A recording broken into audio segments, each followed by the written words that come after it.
Hello friends, मैं हूं आपका दोस्त नवेद अली हाशमी। स्वागत करता हूं मेरे channel Iqra the great Indian classes में। और आज से हम पढ़ेंगे एमएस एक्सेल के बारे में। इससे पहले मैंने एमएस वर्ड पूरा कंप्लीट पढ़ा दिया हुआ है। और एग्ज़ाम की जितनी भी एग्ज़ाम में, कॉम्पिटिटिव एग्ज़ाम में कंप्यूटर पूछा जाता है, एमएस वर्ड से जितने क्वेश्चन आते हैं वो सब चीज़ मैंने एमएस वर्ड कंप्लीट करा दी है अच्छे तरीके से। और आज से मैं एमएस एक्सेल की क्लास स्टार्ट कर रहा हूँ। तो चलिए शुरू करते हैं। इसकी जो मैंने नोट्स बनाए, मैंने वर्ड में बनाए, उनको मैं आपको बताते चलता हूँ और एमएस एक्सेल में आपको पढ़ाते चलता हूँ। चलिए एक साथ स्टार्ट करते हैं। एमएस एक्सेल माइक्रोसॉफ्ट ऑफिस का एक महत्वपूर्ण सॉफ्टवेयर है जिसका उपयोग कैलकुलेशन तथा स्प्रेडशीट से संबंधित कार्यों के लिए किया जाता है। एमएस एक्सेल की Windows multiple toolbar, ribbon, title bar तथा शीट में बटी होती है। क्या? एमएस एक्सेल की जो विंडो है वो multiple tool bar, ribbons, title bar तथा शीट में बटी होती है। इसको मैं बता देता हूँ किस किस चीज़ में बटी होती है। मल्टीपल विंडो में बटी होती है। मल्टीपल विंडो ये आपको सामने दिख रहा है, ठीक है। इसमें रिबन्स होते हैं, जो ऊपर आपको ये दिख रहा है, ये रिबन्स है, जैसे home, insert, page layout, formula, data review, view. ये सारे टैब हैं और टैब के अंदर आने वाले सारे रिबन हैं, ठीक है। इसके बाद आता है टाइटल बार। टाइटल बार आपको ऊपर दिख रहा होगा, बुक वन, ठीक है। इसके बाद आता है आपका शीट। नीचे आपको ये शीट दिख रही होगी, ये पूरी शीट है। इस तरीके से पूरी एमएस एक्सेल की window multiple tool bar, ribbons, title bar तथा शीट में बटी होती है, ठीक है। चलिए आगे बात करते हैं। एमएस एक्सेल में बनने वाली फाइल वर्कबुक के नाम से जानी जाती है। किस नाम से जानी जाती है? वर्कबुक के नाम से। और मैंने उसमें पढ़ाया था आपको वर्ड में क्या नाम से जानी जाती है? डॉक्यूमेंट के नाम से। और एक्सेल में किस नाम से जानी जाती है? वर्कबुक के नाम से।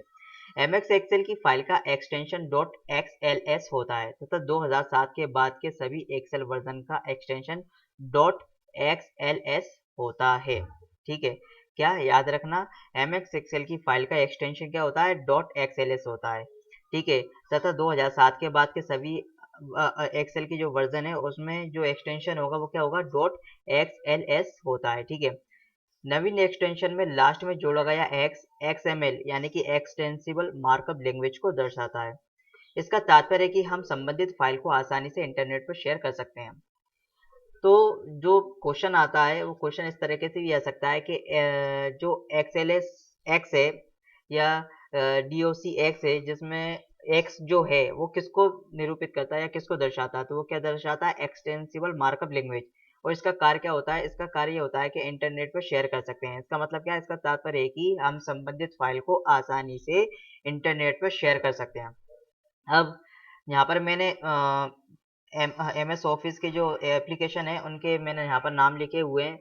वर्क एरिया बताया कि कहाँ पर उनका काम होता है और उनकी फाइल किस नाम से होती है, क्या कहलाती है, वो बताया हुआ है। उनके एक्सटेंशन बताए हुए हैं। ये सारी चीज़ों को आप अच्छे से याद कर लेना। मैं एक एक करके आपको बता चलता हूँ। जैसे एम एस वर्ड जो है, एम एस वर्ड में वर्क एरिया जो होता है वो पेज होता है, यानी कि आप पेज पे काम कर रहे होते हैं। और जब आप उसको सेव करते हैं तो वो क्या कहलाता है? वो या जो आप एम एस वर्ड पे जो आप बना रहे हैं, एम एस वर्ड पे बनाने के बाद, एक मिनट मैं इसको सही कर दूं। एम एस वर्ड को बनाने के बाद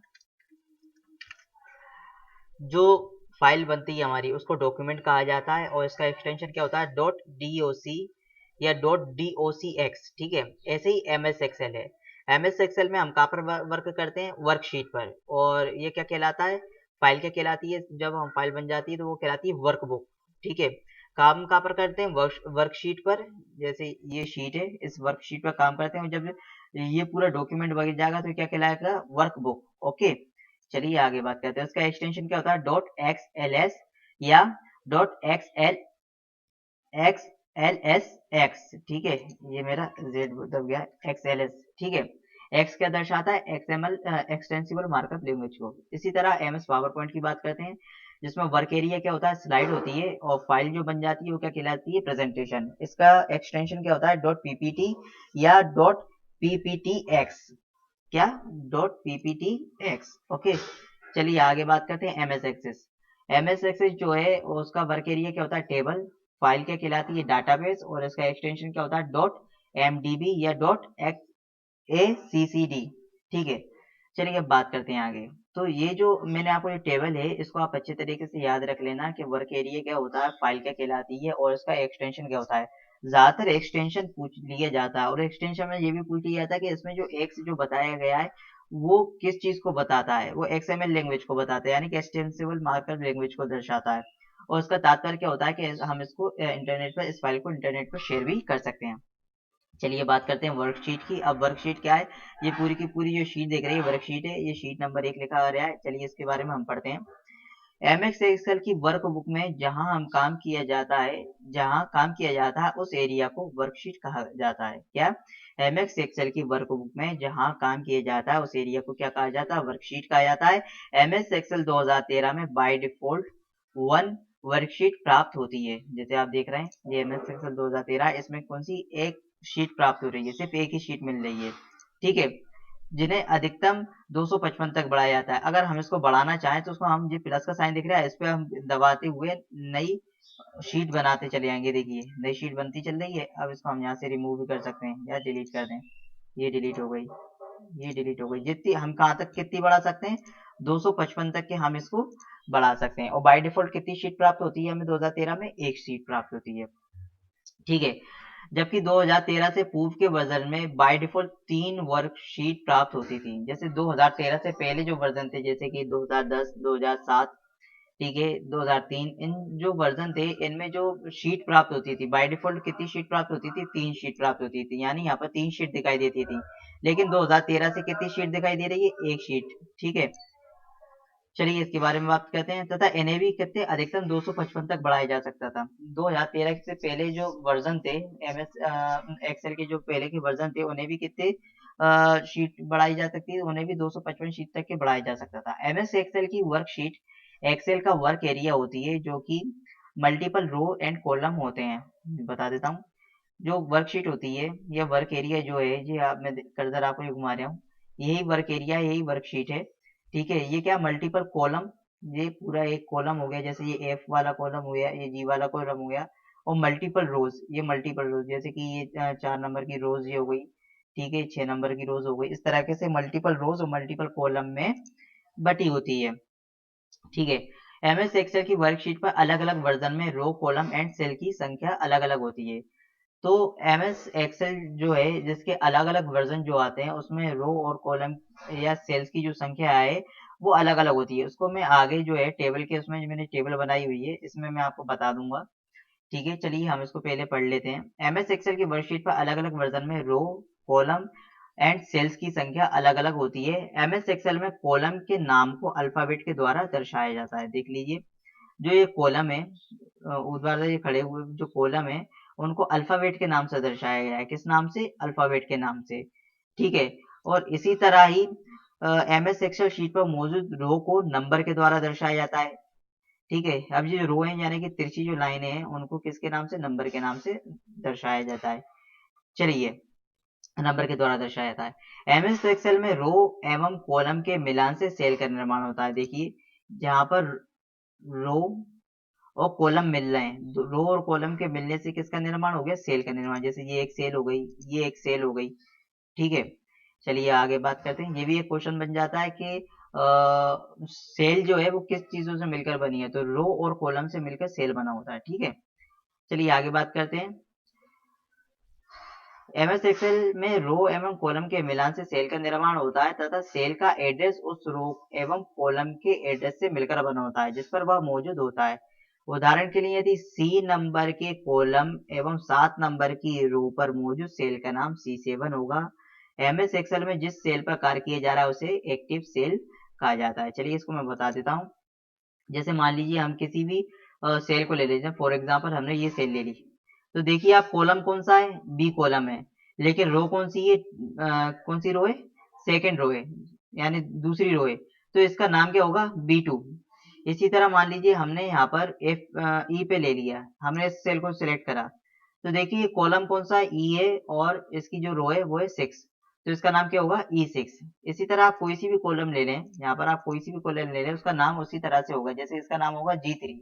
ठीक है, और ये आपको जो बॉक्स दिख रहा है, इस बॉक्स में ही आपको कॉलम का जो है सेल का नाम दिखाई देता है। इसके बारे में, इस पूरी विंडो के कंपोनेंट क्या क्या है वो भी मैं आपको बताते चलूंगा। पहले अपन इसको पूरा पढ़ लेते हैं। अब बात करते हैं सेल की। वर्कशीट पे मौजूद रो वर्कशीट पर मौजूद रो तथा कॉलम की क्रॉसिंग से बनने वाले एरिया को सेल कहा जाता है। इसकी डेफिनेशन याद कर ले। सेल की डेफिनेशन क्या है? वर्कशीट पर मौजूद रो तथा कॉलम की क्रॉसिंग से बनने वाले एरिया को सेल बोला जाता है। एक्सेल में इस सेल पर ही कार्य किया जाता है या कार्य होता है। Active cell. अब एक्टिव सेल क्या कहलाती है? वह सेल जो करंट टाइम में सिलेक्ट होता था, जिस पर काम किया जा रहा है, एक्टिव सेल कहलाती है। जैसे कि मान लीजिए मैंने ये सेल सिलेक्ट करी तो ये एक्टिव है, या ये सेल सिलेक्ट करी तो ये एक्टिव है। जिसमें जिस भी सेल में काम हो रहा है, इसको करके इसमें अगर मैं काम करना स्टार्ट कर दूं तो क्या होगा? वो एक्टिव सेल कहलाएगी। चलिए आगे बात करते हैं। अब मैंने यहाँ पर एम एस एक्सेल के सारे वर्जन ले लिए हैं और उनमें कितनी रोज होते हैं, कितने कॉलम होते हैं, कितनी सेल होती हैं और टोटल कितनी शीट होती है, उन सबके बारे में मैंने यहाँ बताया है। तो इस चार्ट को या इस टेबल को बहुत ही अच्छे तरीके से आप याद कर लें।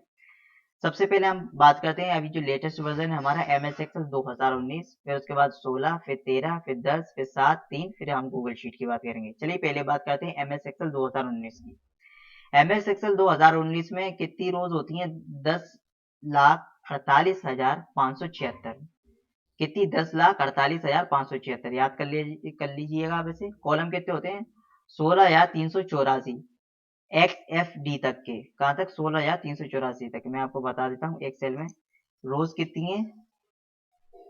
ये आपको रोज, आप जैसे ही इसको नीचे करेंगे तो आपको पूरी की पूरी रोज जो आपको दिखाई देगी, आपकी रोज कितनी बढ़ जाएंगी। यहाँ पर आपका लिखा हुआ है 10,48,576, तो उसमें रोज होती हैं। और कॉलम कितने होते हैं? 16,384 एस एफ डी तक। चलिए मैं इसको बता देता हूँ आपका। ये देखिए हम आगे बढ़ते चल रहे हैं इस तरीके से एस एफ डी तक के हम पूरा यहाँ आ जाएंगे।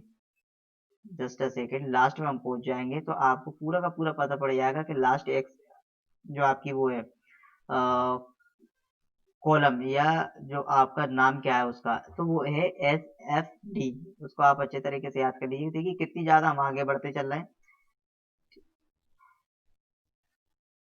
लास्ट में आ जाए S F D. Sorry, just a second, थोड़ा और ले लेते हैं इसको जल्दी जल्दी।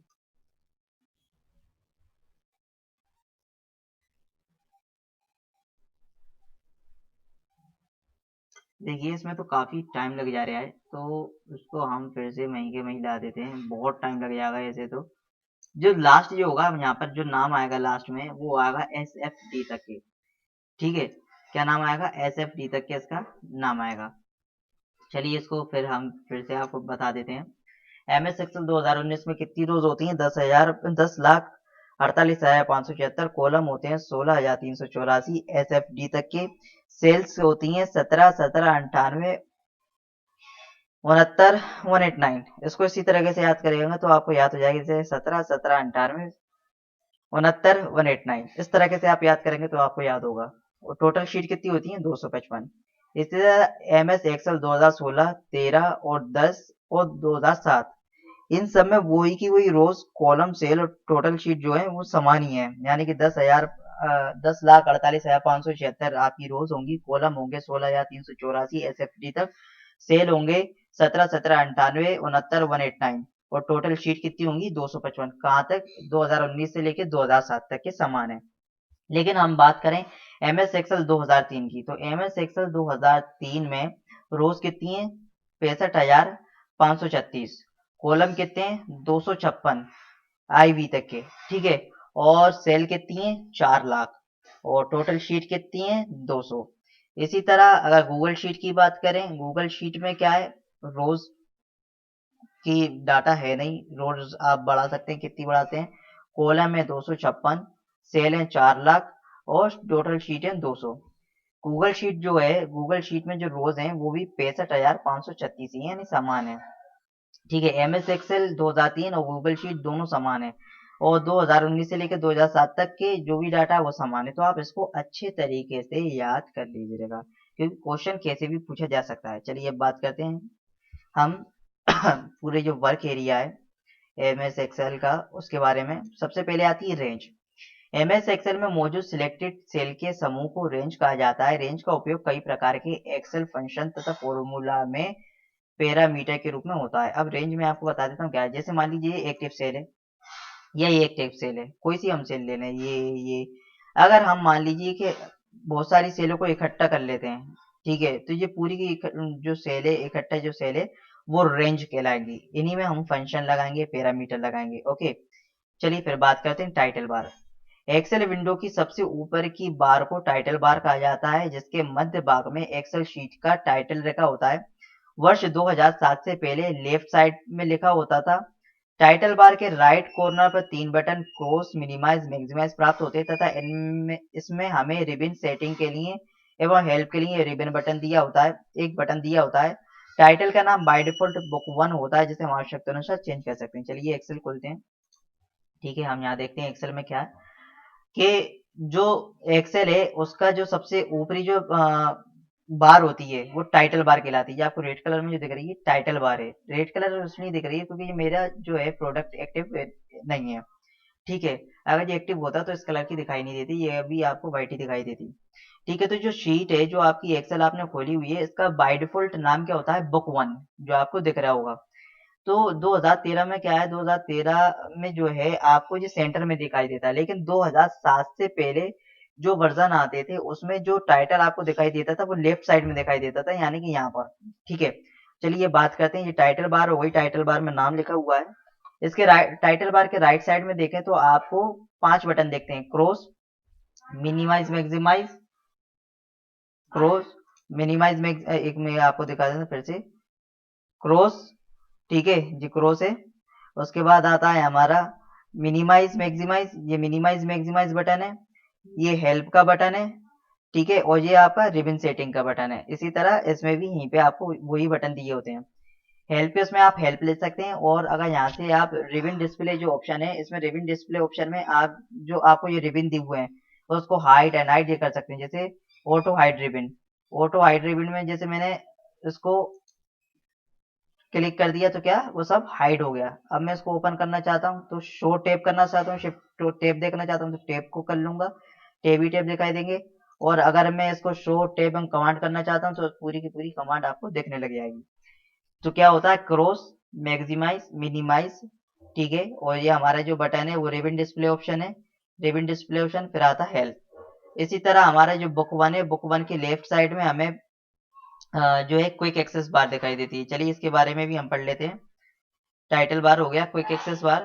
क्विक एक्सेस बार में क्या होता है, टाइटल बार के लेफ्ट साइड में क्विक एक्सेस बार स्थित होती है। इसमें वह आइकन दिए होते हैं जिनका उपयोग ज्यादातर किया जाता है, जैसे ओपन, सेव, अनडू, रीडू एवं आदि कमांड यहाँ पर प्राप्त होते हैं। आप चाहें तो उसको बढ़ा भी सकते हैं। ठीक है, जैसे हमने एक्सेल खोला, ये हमारा एक्सेल जिस सेव का है, ये अनडू, ये रीडू, और आप चाहें तो उसमें और भी ऐड कर सकते हैं। जैसे मैंने यहाँ पर एरो पे क्लिक करा, जो भी आपको चाहिए, जैसे न्यू लाना है, ओपन लाना है, क्विक पेंट लाना है, जो भी आपको लाना है। जैसे हम मान लीजिए मुझे ईमेल लाना, तो मैं ईमेल पे क्लिक कर दूँ तो यहाँ पर देखिए ईमेल आ जाएगा। चलिए इसको मैं रिमूव कर देता हूँ। तो जो आपको जिसकी जरूरत ज्यादा पड़ती है आप उसको यहाँ पर ला सकते हैं।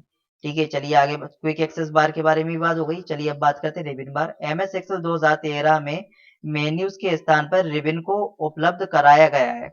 रिबन में कई प्रकार के टैब्स तथा उन टैब में कई प्रकार के कमांड उपलब्ध होते हैं, जिनका उपयोग एक्सेल में अलग अलग प्रकार के कार्यों को करने के लिए किया जाता है। 2013 में कुल 7 टैब होते हैं। अब यहाँ पर बात क्या आई थी टैब के बारे में, तो ये देखिए फाइल, इसमें सिर्फ एक फाइल मेन्यू होता है, बाकी 7 टैब होते हैं। 7 टैब कौन कौन से? Home, insert, page layout, formulas, data, review और व्यू। चलिए, तो इस तरीके से ये रिबन बार हो गया। रिबन बार में हमने पढ़ लिया। अब बात करते हैं शीट पेन की। ठीक है, अब रिबन बार में हम एक चीज और बता देते हैं आपको कि रिबन बार में जो हमने टेप पड़े हुए हैं, उस टेप के अंदर कई रिबन दिए होते हैं। ये यहाँ से लेके ये यहाँ तक का आपको जो दिख रहा है, ये सारे रिबन है, और रिबन के अंदर इनमें कमांड दिए गए हैं। जैसे टेप, टेप के अंदर ग्रुप, ग्रुप के अंदर आपको कमांड मिलती है। ये सारा रिबन बार कहलाती है। जो पूरी यहाँ से लेके यहाँ तक की जो पट्टी है, इस पट्टी को क्या कहते हैं? रिबन बार बोला जाता है। चलिए शीट पेन की बात करते हैं। ये एक्सेल विंडो के नीचे स्थित होती है तथा शीट पेन में मौजूद शीट दिखाई देती है। एमएस एक्सेल 2013 में बाय डिफॉल्ट सिंगल शीट ही प्राप्त होती है तथा हम अपनी आवश्यकता अनुसार शीट को बढ़ा सकते हैं। चलिए खोलते हैं। ये और कहलाता है, नीचे जो पूरी एक्सेल है, इस एक्सेल के नीचे जो दिख रहा है आपको, ये पट्टी एरो से मैं दिखा रहा हूँ, ये कहलाती है शीट पेन। इसमें बाय एम एस एक्सेल 2013 जो वर्जन है उसमें बाय डिफॉल्ट एक शीट ही होती है, लेकिन आप 2013 से पहले के जो वर्जन देखेंगे उसमें बाय डिफॉल्ट 3 शीट दिखाई देती थी, शीट 1, शीट 2 और शीट 3। देखिए इस तरह से शीट 1, शीट 2, शीट 3। ठीक है, चलिए मैंने इसको पहले से ले लिया हुआ था इसलिए शीट 5 बता रहा था वो। ठीक है, तो ये क्या कहलाता है, ये शीट पेन कहलाता है। ठीक है, इसको आप यहाँ से लेके आप आगे पीछे भी कर सकते हैं। चलिए हम आगे बात करते हैं। शीट पेन हो गया, शीट पेन के बाद आता है नेम बॉक्स। फॉर्मूला बार जो है उसके लेफ्ट साइड में नेम बॉक्स स्थित होता है जहां पर करंट सेल का एड्रेस दिखाई देता है। जैसे मैं बता देता हूँ, ये जो है ये नेम बॉक्स कहलाता है, ये आपको दिखाई दे रहा है, ये नेम बॉक्स कहलाता है। अगर मैं किसी भी सेल को सिलेक्ट करता हूँ तो उसका नाम ये बता देगा। जैसे मैंने इस सेल का सिलेक्ट करा तो ये बताया F2। ठीक है, तो ये नेम बॉक्स कहलाता है। चलिए हम आगे बात करते हैं। फिर आता है फंक्शन बॉक्स। इसकी सहायता से हम ऐसे MS एक्सेल में कई सारे फंक्शन को एंटर कराते हैं। चलिए देख लेते हैं कौन सा होता है फंक्शन बॉक्स। ये फंक्शन बॉक्स कहलाता है आपको। ठीक है, क्या कहलाता है आपका ये फॉर्मूला बार। ठीक है, फॉर्मूला बार जो है इस फॉर्मूला बार के अंदर ही आप सारे फॉर्मूला लिखते हैं, या फंक्शन जो है आप इसमें सारे फॉर्मूलास लिखते हैं। और ये इंसर्ट फंक्शन जो है आप यहाँ से इंसर्ट फंक्शन को इंसर्ट करा सकते हैं। ठीक है, फंक्शन बॉक्स हो गया। चलिए अब आगे हम बात करते हैं, फॉर्मूला बार भी हमने आपको बता दिया। फिर आता है व्यू पेन। व्यू पेन की सहायता से हम एक्सेल विंडो के लिए अलग अलग व्यू को सेट कर सकते हैं। यहाँ पर हमें normal view, page layout view तथा पेज ब्रेक व्यू प्राप्त होते हैं। MS एक्सेल का डिफॉल्ट व्यू नॉर्मल ही होता है। चलिए इसको मैं बता देता हूँ। ये आपको नीचे जो पट्टी दिख रही है ग्रीन कलर की, इसमें आपको व्यू प्राप्त होते हैं। देखिए पहला व्यू कौन सा, नॉर्मल। दूसरा है पेज लेआउट। तीसरा है पेज ब्रेक व्यू। और यहाँ से आपको मिनिमाइज मैक्सिमाइज का जूम करने का भी मिलता है, जूम इन जूम आउट। जैसे आप चाहे इसको जूम कर सकते हैं और उसको चाहे तो यहाँ से मिनिमाइज कर सकते हैं। ठीक है, और यहाँ से आप चाहे तो इसका जो है व्यू उसको चेंज कर सकते हैं यहाँ से इन चीज़ों को सिलेक्ट करके। ठीक है, चलिए ये देखिए मैं आपको दिखा देता हूँ। ये चेंज हो गया, ये चेंज हो गया। अब बाय डिफॉल्ट कौन सा होता है, बाय डिफॉल्ट नॉर्मल ही होता है। इसको हम बड़ा घटा भी सकते हैं, जैसे ये बढ़ा लिया, जो और बड़े बड़े सेल हो गए इसको और छोटा हम कर लेते हैं, 100% पे रहने देते हैं। चलिए बात करते हैं आगे। व्यू पेन हो गया। व्यू पेन के बाद आज का टॉपिक जो था हमने इसमें पूरा बता दिया। इसको मैं एक बार आपको फिर से रिवाइंड कर देता हूँ। कैसे कि ऊपर की जो पट्टी है इसके बाद पूरे कंपोनेंट जो हैं, लेआउट जो भी है इसका पूरा लेआउट मैं आपको बता देता हूँ। ऊपर की पट्टी जो रेड कलर में आपको दिखाई दे रही है, वैसे ये रेड होती नहीं है, रेड इसलिए क्योंकि मेरा जो है प्रोडक्ट है MS एक्सेल है वो पेड नहीं है, यानी कि उसकी जो एक्टिवेशन नहीं है। ठीक है, इसके लिए की आती है, उस की को डालना पड़ेगा तो ये एक्टिवेट हो जाएगा। तो ये ऊपर की जो बार कहलाती है टाइटल बार कहलाती है। इसमें बीच में टाइटल दिया होता है बुक 1। ठीक है, इसके राइट साइड में आपको 5 बटन दिए होते हैं, क्रॉस, मैक्सिमाइज, मिनिमाइज।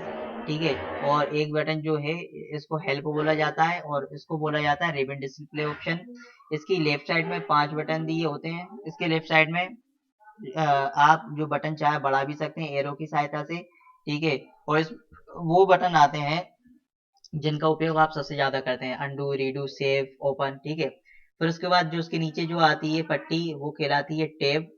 ठीक है, और इसके नीचे जो होते हैं वो पूरी की पूरी टैब और नीचे के कमांड और ग्रुप को मिला के जो पट्टी बनती है उसको रिबन बोला जाता है। ये इसकी चौड़ाई ये देख रहे हैं आप, ये पूरी चौड़ाई होती है, यहाँ से लेके इसकी लंबाई होती है।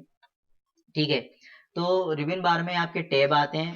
ठीक है, उसमें ग्रुप, टैब के अंदर ग्रुप आता है और ग्रुप के अंदर कमांड आती है। फाइल जो है, फाइल एक मेन्यू होता है। ठीक है, ये एक मेन्यू है।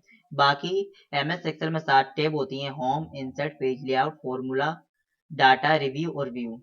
ठीक है, अब इन टैब के बारे में हम बाद में चर्चा करेंगे। चलिए इस रिबन बार से हम नीचे आते हैं। सबसे पहला बॉक्स जो दिख रहा है वो नेम बॉक्स कहलाता है। ठीक है, इसमें आप कोई सी भी सेल पे जब काम कर रहे होते हैं तो उसका नाम आपको यहाँ पर दिखाई देने लग जाता है। फिर इसके बाद आपको यहाँ पर फंक्शन बॉक्स दिखाई देता है। ठीक है, या आप चाहे तो यहाँ से फंक्शन को इंसर्ट करा सकते हैं। फिर आपके पास इसके राइट साइड में फॉर्मूला बार दिखाई देता है। आप जो फॉर्मूला यहाँ पर लगाएंगे, जो भी किसी भी सेल में आप जो फॉर्मूला लगाएंगे वो आपको यहाँ पर प्रदर्शित करेगा। चलिए ठीक है, फिर इसके बाद ये पूरी की पूरी शीट होती है जो कॉलम, जो क्या है, कॉलम और रोज, कॉलम और रोज में बटी होती है। कॉलम और रोज मिलकर क्या करते हैं, एक सेल का निर्माण करते हैं। चलिए इसके बारे में हम नीचे बात करते हैं। नीचे जो है शीट पेन कहलाता है, इसमें शीट की संख्या लिखी होती है। ठीक है, और उसके नीचे जो है हमारा स्टेटस बार होता है। स्टेटस बार में आपको इससे संबंधित व्यूज दिए हुए होते हैं। बाय डिफॉल्ट कौन सा व्यू होता है? नॉर्मल व्यू होता है। तो आज हमने लेआउट पढ़ लिया एम एस एक्सेल का, उसके बारे में चर्चा कर ली, इसके एक्सटेंशन पढ़ लिए, कौन कौन से इसके एक्सटेंशन होते हैं, ठीक है, और कितनी रोज होती हैं, कौन कौन से वर्जन में कितनी रोज होती हैं, ये मैंने आपको टेबल में बता दिया है। ठीक है, मैं टेबल बता देता हूँ, कौन कौन से वर्जन में कितनी रोज, कॉलम, सेल और कितनी शीट होती हैं, ये भी मैंने आपको बता दिया है। इसके एक्सटेंशन भी मैंने आपको बता दिए हैं। तो अगर आप इसको यहाँ से नहीं नोट कर पाते हैं तो डिस्क्रिप्शन में मैं इसकी आपको पीडीएफ दे दूंगा, जो मैंने लिखा हुआ है इसकी मैं पीडीएफ दे दूंगा, आप उसको आराम से डाउनलोड करें, उसको पढ़ें और अच्छे से अपना पेपर क्रैक करें। आई होप आपको मेरी वीडियो समझ में आई होगी, जो मैंने समझाया वो अच्छे से समझ में आ गया होगा। तो प्लीज़ प्लीज़ प्लीज़ मेरी वीडियो को ज़्यादा से ज़्यादा शेयर करें, कमेंट करें, बताएं कि क्या कमी रही है या क्या आपको अच्छा लगा है, और मेरी वीडियो को लाइक करें अगर आपको पसंद आए तो। और मेरा चैनल जो है इकरा द ग्रेट इंडियन क्लासेस, उसको सब्सक्राइब करें। तो आज के लिए इतना ही, धन्यवाद।